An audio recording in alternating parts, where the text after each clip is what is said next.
Oops.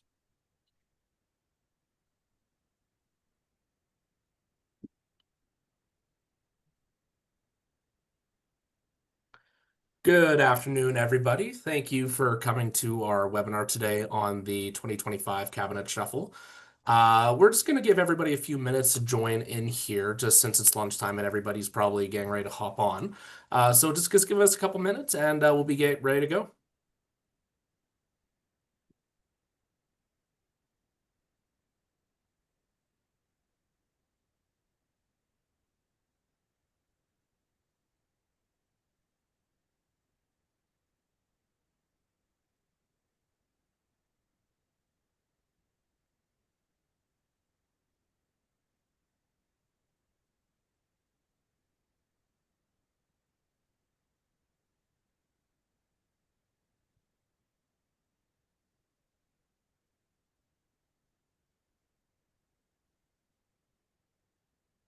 All right, we'll just give it another minute here and then we'll get going. That way we can maybe give you a little bit of your lunch hour back here.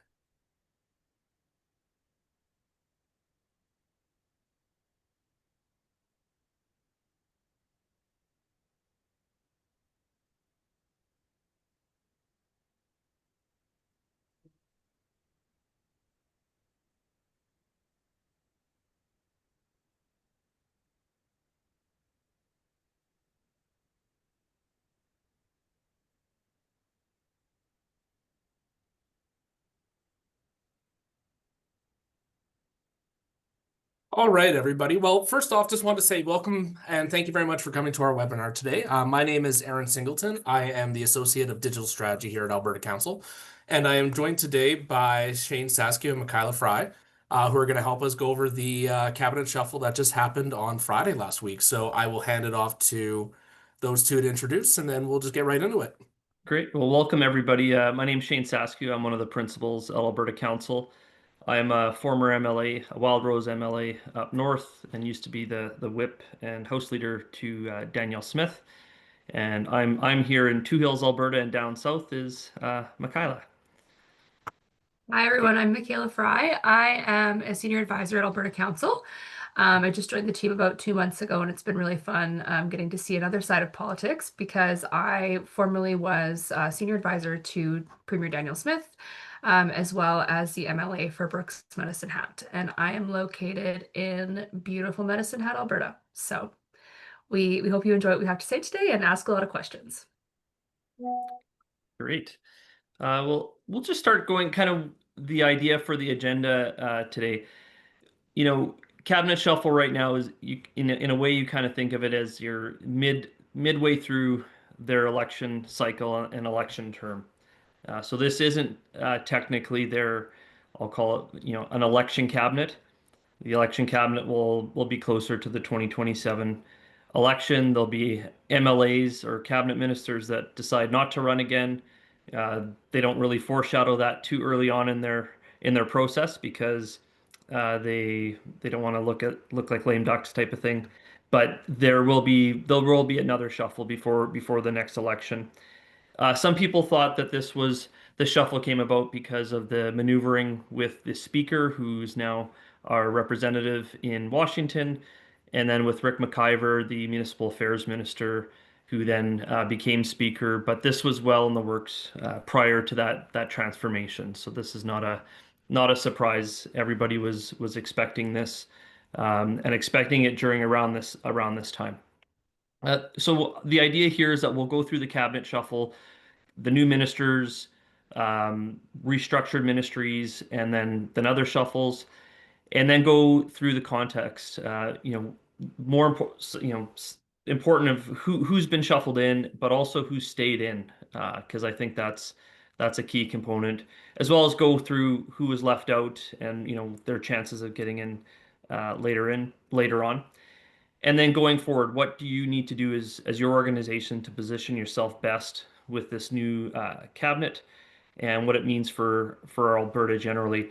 And as you all know, government actually is defined as cabinet. So, Danielle, the premier, has had a very delegatory process. She actually listens to her caucus and consults with them, but at the same time, the real decisions are made in cabinet. It is quite different though. In the past, cabinet made their decision and then just communicated that directly to caucus. It is a much more bottom-up process under this premier. Next question, or next slide there. So Miles McDougall is one of the new faces. He's got a very broad background. Internationally, he co-founded a company called Petrojet Canada, and that he worked with university researchers in that space. He's also been involved in the university files and in different capacities. He was even the president of the UC Calgary Students Union, and then served on the board of governors there. He's well known for digging into details. He's a devil for details. So we've worked with him on a couple different files that were very technical, and he would read his briefing documents thoroughly. Maybe he had more time as an MLA than he will have as minister with so many different files, but he was very in depth. So, if you're in this portfolio, you can expect him to be very, very much a person that goes into the weeds. Other ministers will just kind of keep it more high level and have their experts in their bureaucracy do a lot of the digging. He, I think, will wrap his head around a lot of different pieces. He's very thoughtful in that way. The second is Andrew Boychenko, tourism and sport. He is one of the bright up-and-comers within the UCP. He's a businessman, primarily in real estate and construction and industrial real estate. And he's a very good communicator, very personable, very charismatic, and very sharp. So he's somebody that will pick up an issue very quickly and run with it. I expect to see him, continuing on and potentially serving in kind of that election cabinet going into the next election. I don't think he's going anywhere, and someone to keep an eye on. He's an up and comer he's got a lot of room to grow into different roles as well. And then Grant Hunter. Grant was elected back in 2015, so he's been there for quite some time, and he's got a unique position in this cabinet and within the officer structure within government. So they've set up this associate ministry for water, and the interesting part about that is that it's still technically an environment. So it's going to touch on environment, and then also it's going to touch on ag in the irrigation district space. So it's going to be fascinating to see the interaction between where he exerts his influence as an associate minister and how that parlays among the other ministries. He's also the whip, and for those of you who don't know that term, that's somebody that manages caucus. It's not an easy role. It's an awful role. You got carrots and you got sticks that you have to use to keep your caucus in line, or keep them engaged, whichever way you kind of play it. So it'll be very interesting to see how he manages that, especially given the complex interactions with the upcoming separation or succession vote that may happen in 2026, and to see where individual MLAs speak out on that issue and how they're going to manage that. So it's going to be neat to see that. Next slide. And I'll pass it over to Ms. Frey. Yeah, so as Shane was saying, there was a lot of changes, a lot of new faces, but some things stayed pretty much the same.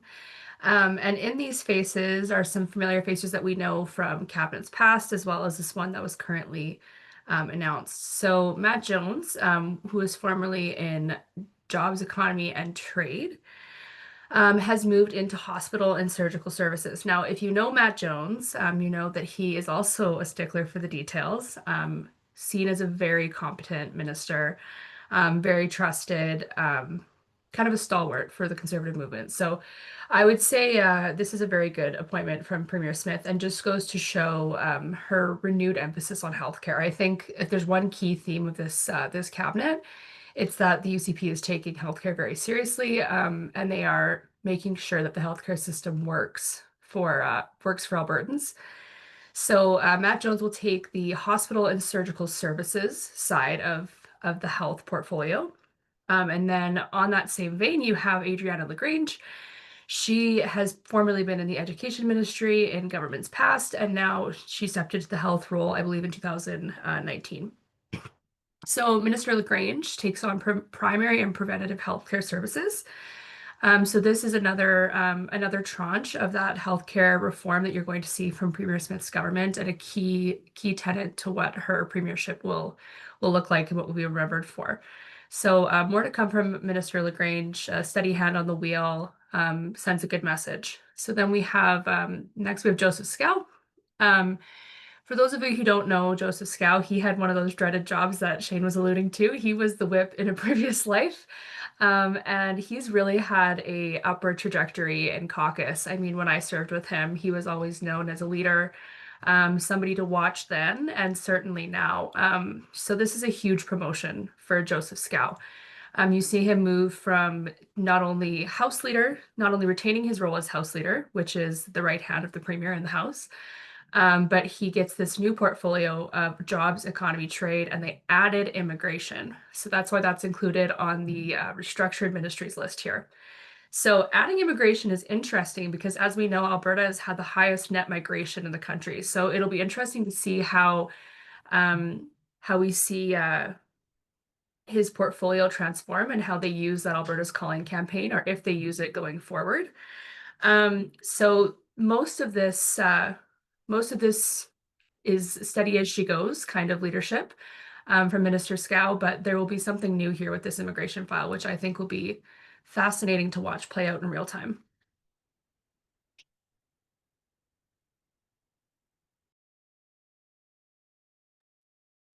And for restructured ministries, we also have Jason Nixon in assisted living and social services. Now, as I mentioned before, healthcare was really divvied out into different portfolios.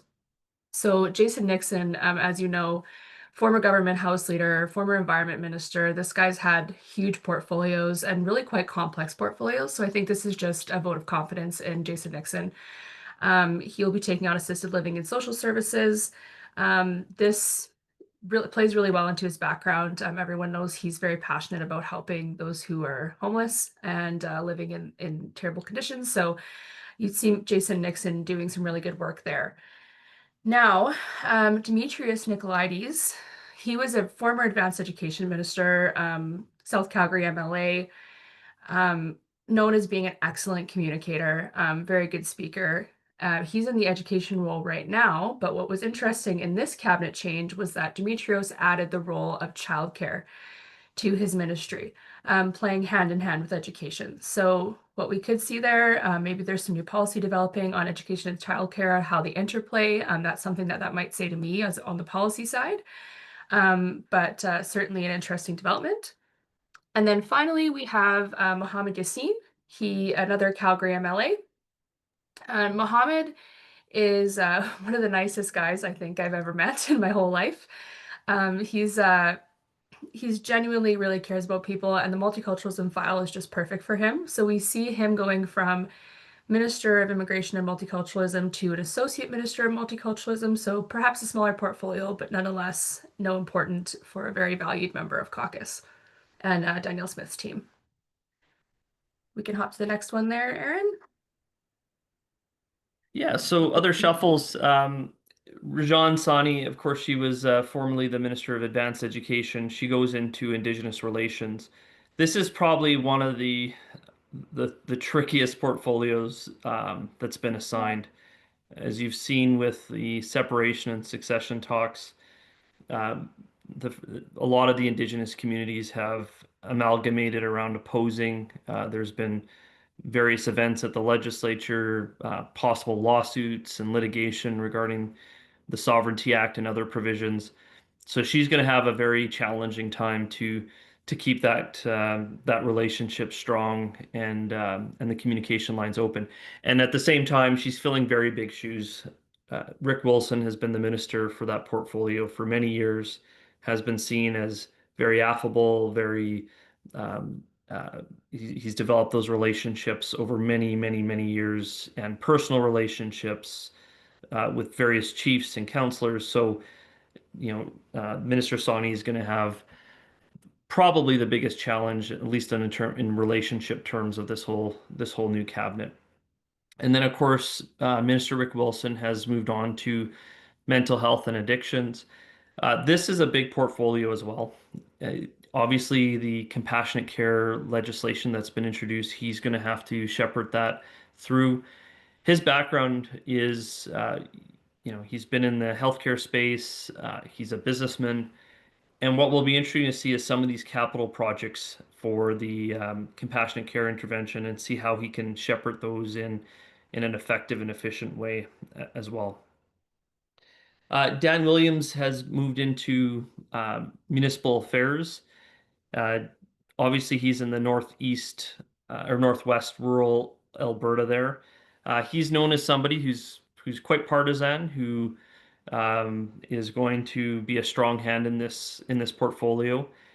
And it does signal different type of relationship, and how he's going to work with various municipalities. He's somebody that's fairly strong-willed. He's not going, it's going to be interesting to see how he develops those relationships over the years with the municipalities. Next slide. So, just as important as new ministers and different portfolios and shuffles is who stayed in. And kind of some of the main ministerial retentions are Searle Turton in Children and Family Services. This is one role where, it's a very difficult role just given the subject matter of what he has to deal with on a day-to-day basis. He's seen as somebody who's very caring and compassionate and on these grounds. So I think that's a good retention without any changes there. Rebecca Schultz at Environment, probably one of the most important ministries and one that stayed.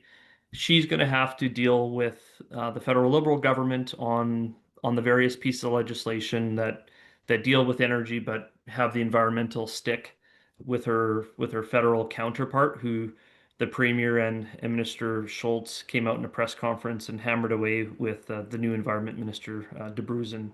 And I do think that this includes a few different steps, various lawsuits, like on the clean electricity regs and other types of provisions, but of course other types of legislation, but also potentially room for some compromise at the federal level if the new government decides to give something to Alberta, whether it's pipelines or some overhaul on Bill C-69 or other types of environmental legislation. Devin Dreeshen stays in his role, and most people that I've talked to view this as a positive step. There's been a lot of major initiatives that he started, including rail and rail studies, as well as corridors. And this just ensures continuity so that those projects, there's no need for a learning curve for new ministers and so forth. Just another list of people that stayed in their provisions. Minister Brian Jean in energy. Most stakeholders view him as extremely capable and competent, and kind of the saying, if it ain't broke, don't fix it. Newdorf in utilities and affordability. I think most major stakeholders in this province who we represent breathe the sign of relief. That's a complicated portfolio. It takes a lot of time to get up to speed on the electricity market and other, hydrogen and other issues. So for him to stay in that portfolio was critical for some of the big issues. And then, of course, our finance minister, Horner, stayed in as well, which is kind of one of the top, or is one of the top four ministries. And then, of course, Minister Nate Glubish in innovation. And I would just add on that too, there's always rumors in every cabinet shuffle, who's in, who's out.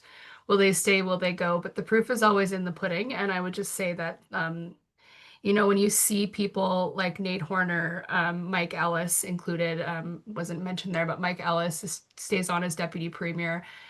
These are just clear indications that Danielle Smith and her team are moving forward on the priorities they were elected on. Keeping these people in key positions shows who her team is, shows Albertans that she's very serious about getting that work done that she campaigned on in 2019. So you're going to see a lot of, I would expect moving forward, you're going to see a lot of continuation, but also renewal with this cabinet. So why now? You kind of mentioned that at the outset. This is a bit of a, I'd call it mostly a minor tweak. It was bigger than what most people expected, but it's midterm, so it's in your, kind of the end of year two in your 4-year mandate, so kind of right in the middle. And this was in the works for several months. Everyone was predicting it. Well, some people were saying it was going to happen in early on, but most of us knew that it wasn't going to happen that way. The other kind of little technical piece is it's right after session, so it gives the ministers time to get up to speed before they have to face the opposition in question period. And then, of course, the Calgary Stampede, kind of the main political event of the year, is coming up, and this will allow them to meet with stakeholders, get out there, see the new ministers, and of course, Calgary is going to be the battleground again in the upcoming election, with rural looking like solidly conservative, and Edmonton looking as solidly NDP. So this is a perfect timing for the new ministers to get out there and shake hands and kiss babies, kind of thing. Next slide. So what does your organization have to do next? Some of the basic stuffs that we do for our clients is obviously send a congrats letter to the new ministers, each and every one of them. And in that letter, outlining some of who you are, some of your key priorities. Some of them may be familiar with you in different contexts. And, our argument is to get in front of them as soon as possible. There will be an onboarding process. Each minister goes through that, where they get educated on all the different files and all the different issues. But after that, those who get in front of them first, squeaky wheel gets the grease. It's important to get in front of them early on, pound your messages in, and try to keep it as simple as possible for your first meeting. Start developing the relationship. We always say, 2 or 3 meetings, in-touch meetings with ministers, then they feel like they get to know you. Even if you dealt with them in different contexts, this will be, now that they're ministers, especially the new ones, it'll be quite different for them, and it'll be a different experience. And then, of course, along with this, it's important to review the political staff. And where they ended up, there was a major shuffle with chiefs of staffs and communications people. We've got a list that's ongoing internally at our office, because we're getting feedback of who's moved, and this is happening as we speak. So you'll see some announcements here, there, and everywhere, but not just as important, but very important, is the chiefs of staff and the political staff as the minister, because they're the ones that are going to shepherd your issues going forward, and or have the ear of the minister each and every day. So it's important to see exactly who's moving. Some of the new ministers that went into different portfolios, they're keeping their political staff, and so those political staff become even more important, because they're the knowledge base for the new minister. And then it kind of goes without saying, over the next 2 years, everybody focuses on ministers. We like to focus on all of caucus members, and those caucus members may become ministers at some point, but you never know what's going to influence a minister. It could be an MLA who says something at a committee. It could be some of those MLAs. We'll see what happens with the Treasury Board appointments, and it's predominantly cabinet ministers, but maybe some of them get put into there. So don't just focus on the ministers and the new ministers. Do focus on some of the up-and-comers, and we will have some advice on who we see kind of getting into those new spaces in the future. Yeah, and I would just add on those up and comers too. Like, I mean, there's no surprise. This is a large cabinet. The majority of caucus has some sort of a role, whether it's a ministry, or there's also parliamentary secretaries that come into play. I mean, we have parliamentary secretaries of agri-food. We have parliamentary secretaries of electricity and affordability. These are kind of a right hand to the minister that they accompany, but also it's an opportunity for these newer MLAs, for the most part, to really show their chops, and to show where they can be very helpful in the government. So I think, for example, like you have people like Nolan Dick in Indigenous policing. He'll be very important for continuity for Minister Rajan Sawhney. You have people like Chantal DeYoung, who's seen widely as an up-and-comer in the caucus. She's well respected, extremely well spoken, very, very well liked in the conservative movement as well. So you'll see more from her. I would almost put a bet on that. You have people like Justin Wright down in Medicine Hat, who is really helpful to the premier as her buddy riding, but also has taken on some massive portfolios for her when it comes to water and others. So just as important as Shane said, as cabinet, of course, is also the caucus, the elected members who are really, like Shane said, bottom up, grassroots, getting those issues to caucus and getting them on the minister's agenda, which is a huge change in process with the Danielle Smith administration from administrations prior. So definitely something interesting there. All right. Well, sorry to interrupt you folks, but I just want to jump in because we have a question from Doug in the chat here, and he just wanted to ask, what did you mean by Minister Williams is being partisan? We need a steady hand in municipal affairs. So Well, I'm wondering if somebody could jump in on that. yeah, no, I would just say, different people have different ways of doing things, and there are some MLAs and ministers who typically take more of a nonpartisan tack, where they meaning that if you met with them in a meeting, you may not know even necessarily which political party they belong to if they're focusing on specific issues. I think that Minister Williams will be a strong and steady hand in that portfolio. Just there may be some relationships and some tensions. We have an upcoming municipal election in October. So you're going to see, and with the changes to the municipal financing rules and how those elections are going to be conducted, and the post-October election and how that all plays out, especially with the urban municipalities. Um, but yeah, he would be someone who's kind of on the younger, more partisan, aggressive style of things, and I still see that as a steady hand as it kind of goes through. And he's got ministerial experience, so he's not a newcomer either. I would also add to every single minister is partisan. They're all elected under a UCP banner. They're not trying to hide that. At the end of the day, Minister Williams, yeah, like you said, he might be a little more upfront about it, but I think, they were elected on a mandate and he'll be able to follow through with that. But on top of that, what I see from Minister Williams is a real keen eye to listen. I mean, he hasn't been in cabinet for long. But I think he knows he has something to learn and something to prove. So I think you really will see him throwing his weight around as well to make sure things work. On top of that, I mean, municipal affairs, the only reason I think why there was a shuffle at all in municipal affairs, I mean, everyone knows Rick McIver has been there and stayed there, was because Rick McIver went into that speaker role after Nathan Cooper left. So I think as far as steady hand on the wheel goes, it'll be steady as she goes from Dan Williams, but obviously predicated by that massive change from Rick McIver.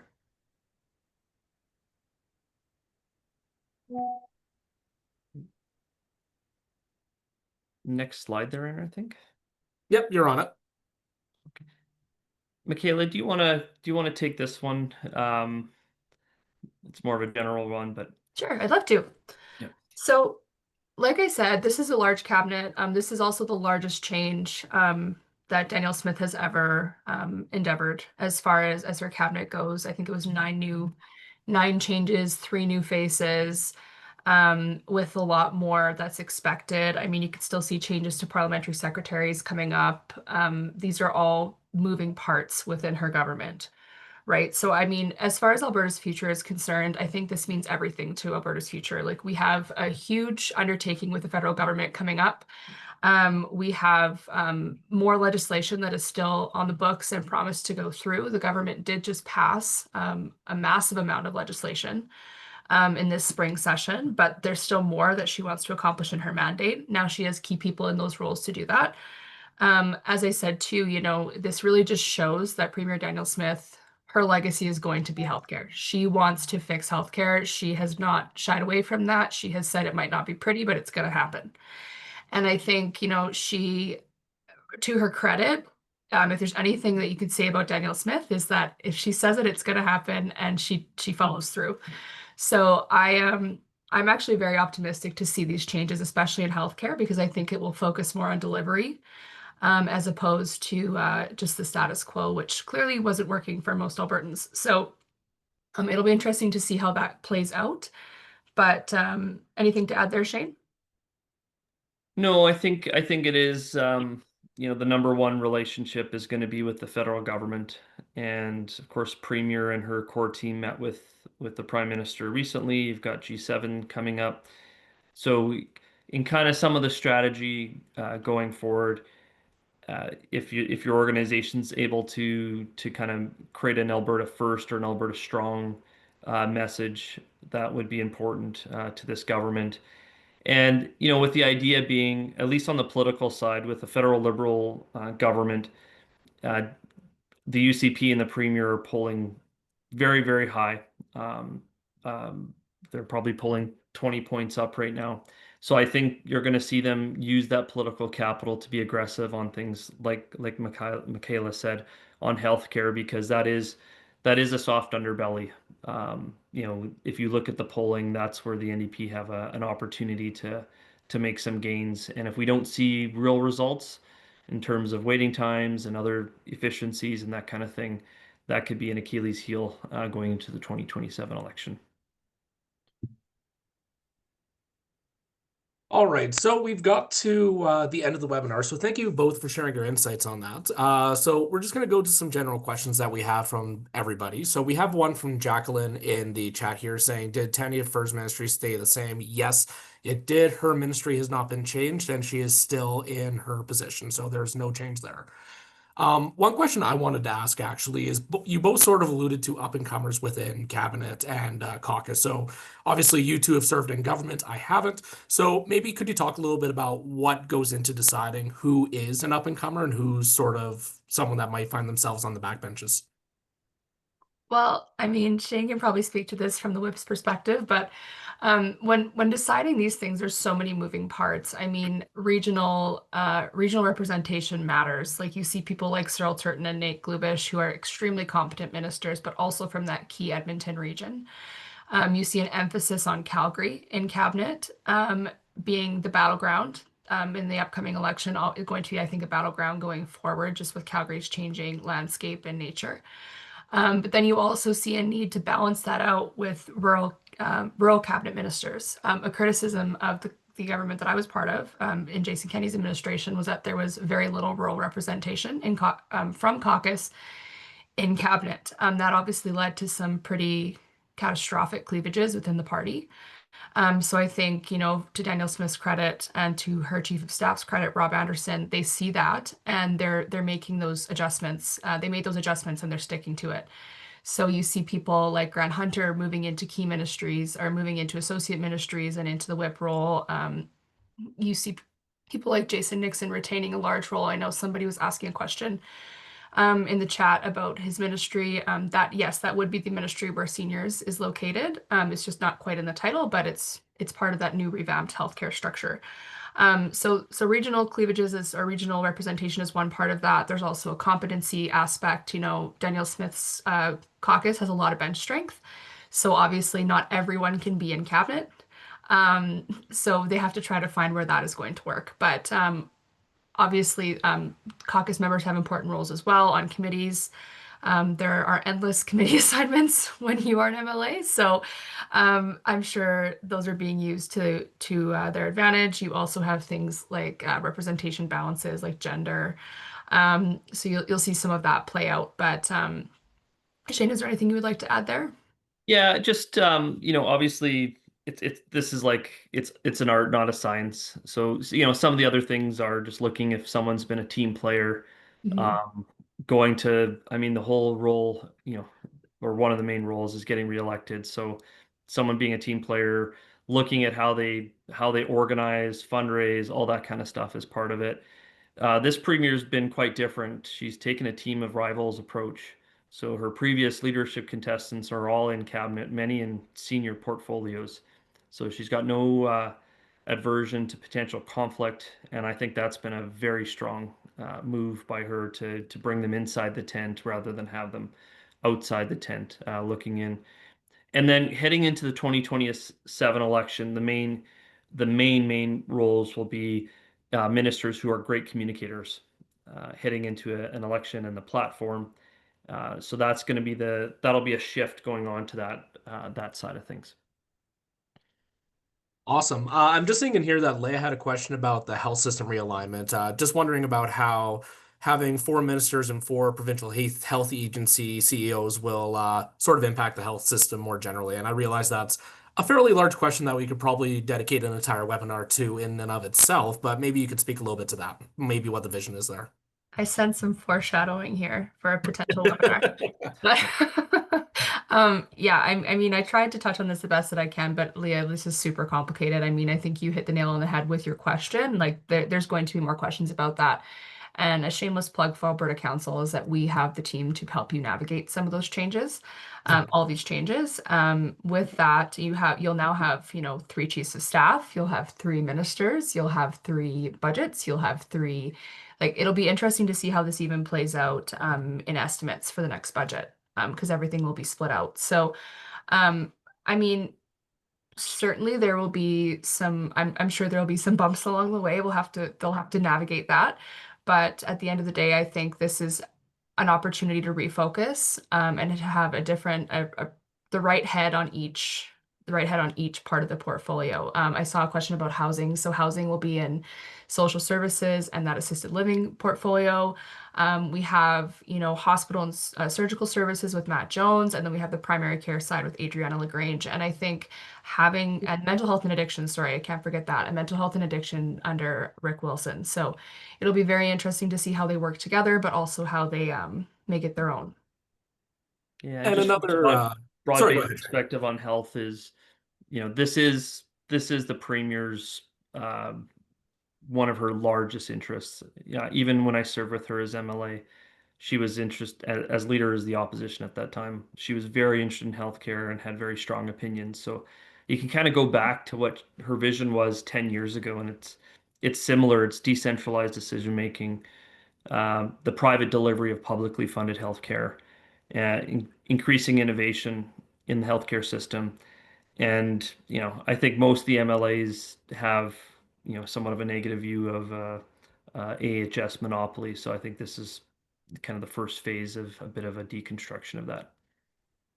And just to expand a little bit on that one as well, I mean, it hasn't been officially confirmed yet, but I mean, it's pretty easiest to see the way they're trying to do it. So you're going to have primary care and preventative services aligned with Primary Care Alberta. You're going to have hospital and surgical health services aligned with Acute Care Alberta, assisted living and social services with Assisted Living Alberta, and mental health and addictions aligned with Recovery Alberta. So there's going to be likely a lot of communication between those two, and it's not going to be for Crown Corps reporting to one minister. Now it's going to be one corp per minister, which sort of streamlines it, but also it raises questions about how the four ministries are going to talk to one another and how those companies are going to talk to one another. So that's something that we'll have to stay tuned and watch out for.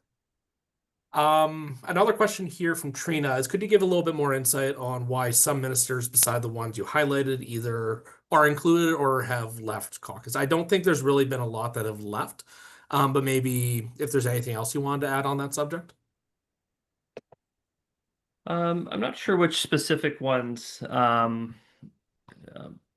in one sense, like, of course, Peter Guthrie is no longer in cabinet, so that opened up some opportunities, as well as Rick McIver. So that necessitated some changes there. But overall, I think this isn't none of these changes were very much a surprise.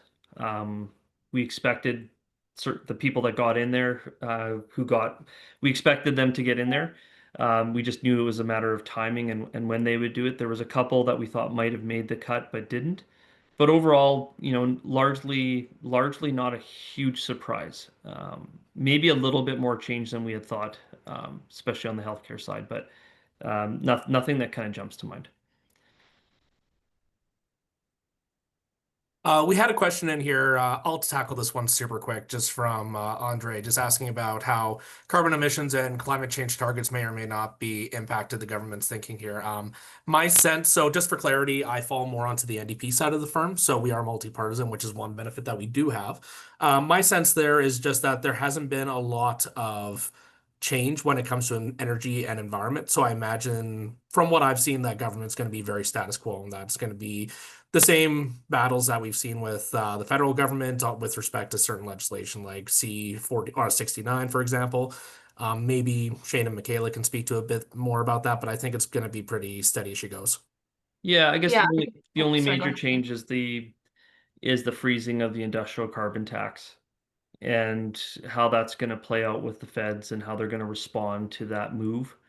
Of course, Prime Minister Carney has come out saying that he's not going to change the emissions cap in Alberta. That could correspond with him proceeding with funding the Pathways Alliance carbon sequestration move up north, which would essentially allow increased production provided you're storing the CO2 into the ground there. So those two, that's a big piece of the puzzle for Alberta and how that's going to play out with the feds. Um, the freezing of the industrial carbon tax, I think, caught some people off guard. That does impact a lot of large projects, and so far the Liberals haven't said what they would do in that scenario. And then, of course, they're challenging the constitutionality of some of the environmental legislation, and how that plays out will also impact uh, targets and so forth as well. Sorry, Michaela, if you had something. Yeah, I was going to mention that, but I mean, when I was in Premier's office, I was Chief of Staff and Intergovernmental Relations. And so these specific issues are a huge part of the Premier's bargaining strategy, the huge part of her communication strategy with the federal government. I mean, some of these appeared in her list of demands from Mark Carney. So I think what you're going to see going forward is an increased emphasis on that and making sure that Alberta gets a fair shake out of whatever the federal government is planning to do. I know with the emission, or sorry, with the industrial carbon tax freeze, this has been a little bit of uncertainty for some businesses. Obviously, when you're projecting over the long term for the life of your project, you're projecting based on assumptions, and those assumptions have now changed. So I would say that's something else to reach out to us about. How that interplays. There's rumors about the federal government maybe coming in and looking for a top up on that. We can definitely help you navigate that. I would just say, it's still a huge part of Alberta's identity, the energy industry, and part of the crux of the issue when it comes to Western alienation. So I don't think you're going to see the end of that conversation at all with this cabinet. In fact, I think this is a status quo steady as she goes kind of point for the premier. But I guess I'm actually looking forward to it. I think there's real ace to play there for the premier. Alberta does some incredible work in the innovation space, like Shane mentioned with Pathways Alliance and others. And also I think, it's going to be a real test of Mark Carney's leadership to see how he handles what could be a divisive issue. Awesome. Well, I want to throw it back really quick to a little bit of an organizational question on going forward, because you did allude to the shuffle at the chief of staff level and possibly other political staff within ministers' offices. So, for organizations that are looking to do some outreach with the new ministers and their offices, what would you say is the best way to start getting in touch with them? Should they start reaching out to the existing staff? Is there specific, should they wait until things are more settled? What do you think they should do here? Yeah, I believe that you make some moves very quickly. The chiefs of staff are being shuffled as we speak. There's a lot of them are in place, and they'll have to find out. They'll have some lead time to get up to speed on their new portfolios, but I don't see any drawback to very shortly sending them some correspondence and then setting up a meeting if you can. Um, you know, there's no reason to delay anything. Um, we're 2 years away from the next election. This is a pretty good runway for them. Once you get into the red zone, 6 months, 9 months out of a provincial election, it becomes a lot more of a dead zone. So you really want to get some of your ideas and projects to them right off the bat, in my opinion. Not to mention these new chiefs of staff and new ministers are going to have information heading to Treasury Board for the next budget Yep. starting in the fall, right? So, I mean, building these relationships now in the summer, getting some face-to-face time with them while things are quote unquote slower, when they're not in session. This can help you to get your asks going forward, especially in a difficult budget time. So I would just say, like, staff are kind of the unsung heroes in the legislature. Their ministers get the flash and the fame, and that's what they signed up for when they put their name on a ballot. But the staff they're really working hard behind the scenes, and they can really help you push your project forward, as Shane alluded to earlier. So, I would just say, we can really help you with that. And then I see, sorry, Aaron, I'm taking your job here, but I saw somebody, there's a Makes my question. life easier. Go for it. There's a question in the comments about how are we gonna know? Well, we can help you navigate that for sure. There's a GOA directory that will be that online directory gets updated pretty quickly. So you'll see where those changes happen. But yeah, I mean, start working with your known contacts, but also reach out to us if you need help. Awesome. Well, Jessica thinks you two are being a little too positive here, so I'm not going to ask you to share any of the concerns you might have because I know you have good relationships with government. But Well, maybe are there any surprises that you have about the shuffle that happened? I think one of the surprises would be Minister of Indigenous Relations. Rick Wilson, I mean, it's a tough role. It's your various competing interests, different leaderships, and essentially you're kind of dealing with multiple different governments, and you got Métis settlements, you have Métis Nation, you have offshoots of the Métis Nation, separate nations themselves. And in politics, as everyone on this call knows, it's all about relationships, but probably even more so for the Indigenous communities and building that relationship of trust and the idea of like giving some leeway and assuming that you have good intentions like Minister Wilson had. He was exceptional in that role. And Minister Sani is extremely capable, but it's going to be a real challenge for her to get up to speed and kind of being put in the fire right off the get-go with the separation talks. There was an associate minister of IR, that was Andrew Bochenko, so he got elevated to tourism.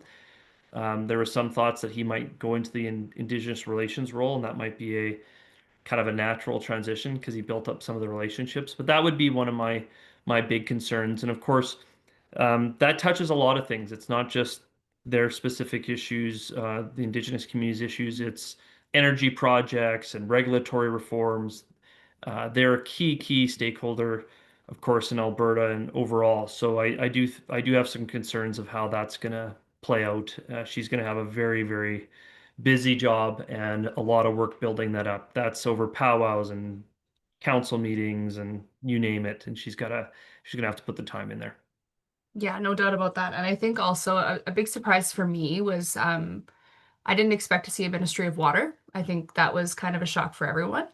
I'm happy. I live in the South. I mean, it's definitely more drought than flooding down here. So, seeing appropriate water management and availability surveys being done it's really important in the South, especially to the agriculture community and others. But I think in all this conversation, especially because, as many of you know, there are water engagements going on right now. It'll be interesting to see who navigates that file going forward. Will it be Rebecca Schultz leading that file, given that she's the environment minister, or will that go to Grant Hunter, who's now the associate minister of water, or will RJ Sigurdsson stick handle that in the irrigation space? There's really a lot of questions there, so I think it's less of a concern, but it was more of a surprise to me. And along with that, seeing Grant Hunter taking on that associate ministry role, which he's had an associate ministry role in the past. If you remember, he was red tape reduction minister in the 2019 era.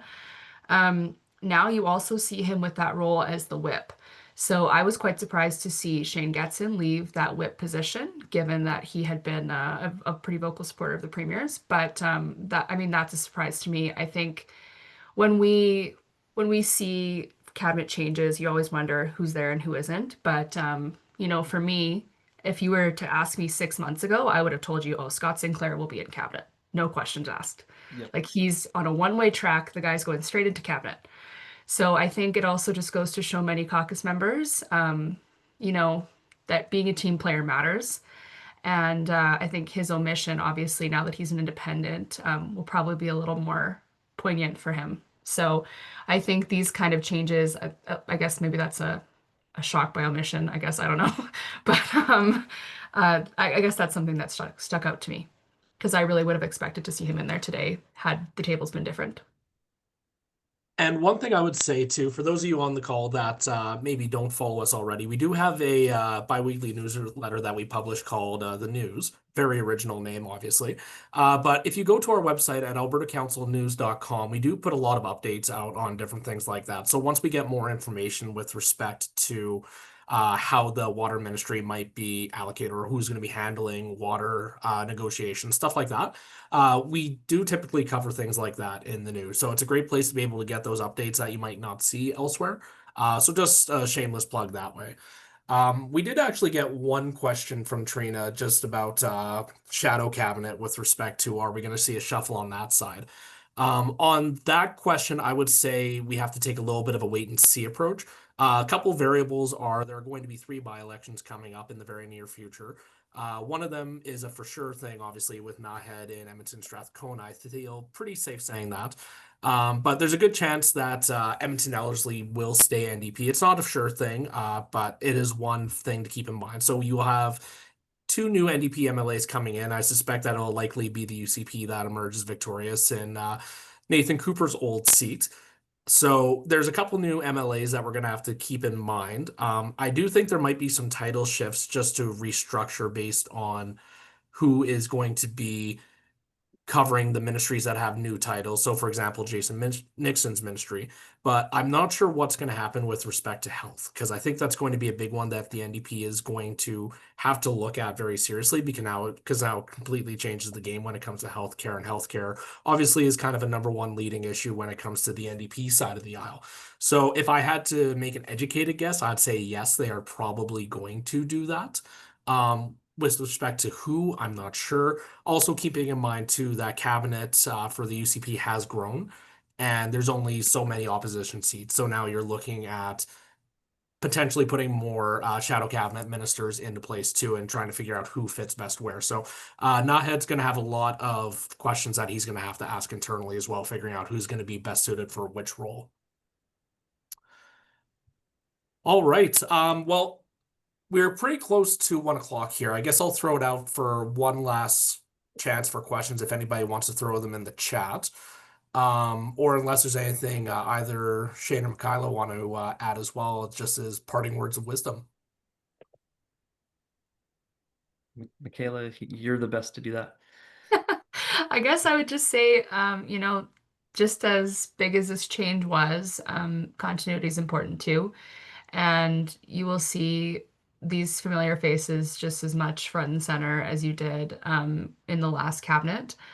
Now, remember, these changes can also change again. So it's important to stay apprised of any changes going forward. Like I mentioned before, there might be some changes to parliamentary secretaries. There could be changes to those supporting roles. You could see some caucus realignment as far as what some backbenchers get up to now. But yeah, I mean, at Alberta Council, we're here to help you. We can help you navigate these changes pretty seamlessly, and we have a lot of bench strength in our team as well, people who have expertise in different fields. So whether it's healthcare or water, I see there's lots of questions about water. If there's healthcare or water or environment or energy, we'd love to help. Great. Awesome. Well, thank you everybody for joining today. We really appreciate your time. This webinar will be recorded and it will be placed on albertacouncilnews.com/webinars, so you can keep an eye out for that. And keep an eye for future webinars that we have. Please stay in touch and feel free to reach out if you have any questions for any of our staff at any time.